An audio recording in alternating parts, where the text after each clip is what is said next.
சிரிச்சா ஹாஸ்பிட்டல் போக வேண்டிய அவசியம் இல்லை பண்ணுவாங்க. எதுக்கு போகக்கூடாதுன்னா போனால் உங்களுக்கு தெரியும், நம்மளுக்கு தெரியும், எல்லாரும் அனுபவப்பட்டிருப்போம். போயிட்டு சொல்லியிருக்கார் டாக்டர்கிட்ட, டாக்டர் நேற்று ராத்திரி மாவாட்டுற மாதிரி கனவு கண்டேன். சரி, அதுக்கு முன்னாடி உளுந்து ஊற போகிற மாதிரி கனவு கண்டேன்.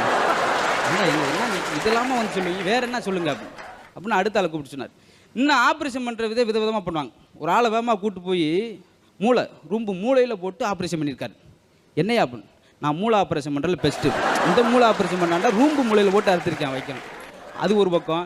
இன்னும் 5 நேரத்தில் பல் டாக்டர்கிட்ட போனோன்னே அந்த அம்மா காட்டுமா, புகையில் நிறையா போடுவீங்களா? ஆமாங்க, தோட்டத்தில் 1.5 ஏக்கர் போட்டிருக்கேன்.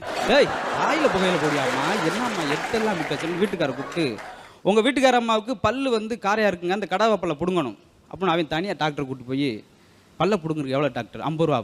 இந்தாங்க 150 ரூபா, நாக்கையும் சேர்த்து பிடுங்க, வீட்டில் போய்